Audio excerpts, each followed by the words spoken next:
good morning guys. Ipe-flex ko lang po sa inyo yung nabili kong manok kahapon. Pakpak po ng manok to. Parang nabudol po ako. Kasi po yung halaga nito ay 120 per kilo. So natuwa po ako at nakamura ako. Pero parang yung gas ko naman po ang ubusin. Diyos ko po inang.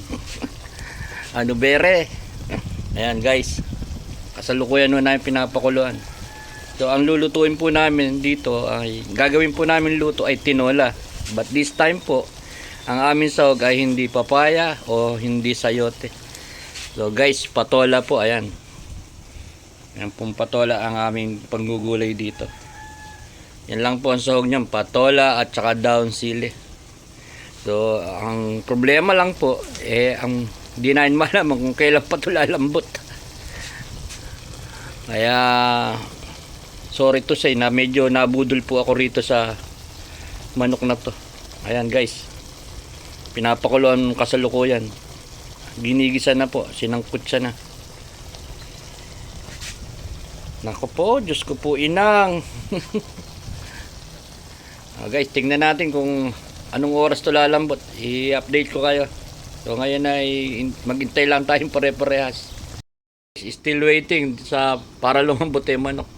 So ang naging cost nga pala to ng aming ulamin for today is yung manok ay 120, yung pong patola ay 50 pesos. So pati po siguro mantika, sibuyas at bawang, baka kulang-kulang 200 po. Lalagyan pa natin ng ginis po yan. Pero kung yung sili po ay bibili natin, baka nasa 10 piso rin po yan. So meron naman po tayo sa bakuran, kaya nakaminus-minus tayo sa daon ng sili. Ang problema nga lang po yung ating pag-iintay dito sa ating titinulahing manok.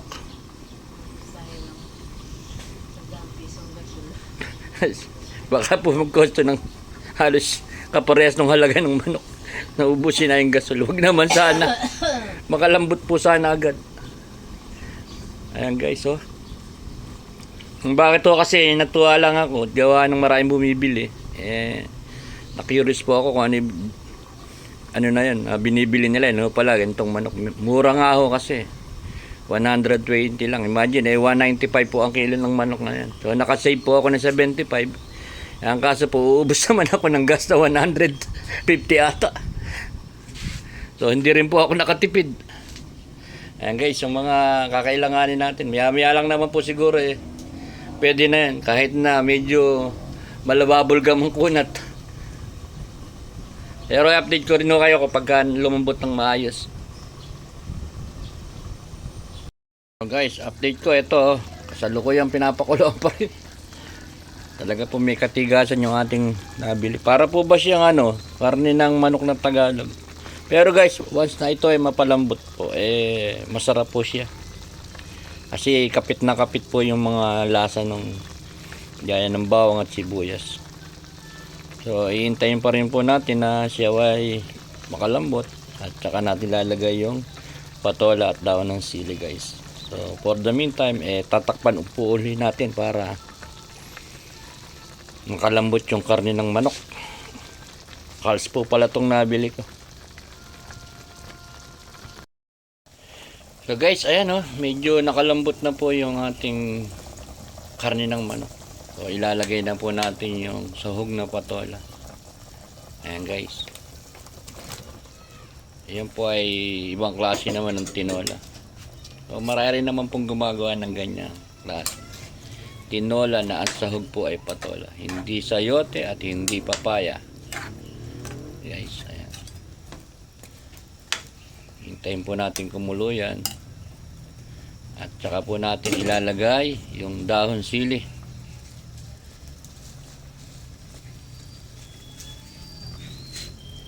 Gunting na lang, ayan. Guys, ayan. Lalagay na po natin yung dahon sili. Pampalasa po yan. Sabaw. At saka pantanggal din po ng lansa pati. Guys, ayan. Parang nga sila yung Tagalog ng manok. Makunat. Makunat. Ganyan po yung karne ng manok na Tagalog. Medyo makunat pero madilaw po yung sabaw. Malasa siya. Malasa po yung karne ng manok. So, kung meron naman po kayong pressure cooker, hindi naman po siguro ganyang katagal halos ang abuti ng. Hindi, pag pressure cooker mo to, hindi lalabas yung lasa ng manok na mabuti. Kaya hindi ko ina-advise na i-pressure cooker. Ano pala. Mas maganda siya in a natural way. Ayan guys. Papalambot. Nailagay na po yung patola. Hintay na lang po makalambot yung patola at masaganang tanghalian na naman po yan. Makakahigop po tayo ng sabaw. Again, inuulit ko po sa mga manunod po. Ito po ay tinola, hindi po sinigang. At lalong hindi po asado. Baka kung ano na naman po yung sasabihin ninyo. Ayan. Kumukulo na po siya. Kumukulo na guys. Ayan. Naglilinab na po yung sabaw niya. Kulay dilaw. Ayan. Nakasarapan po ito.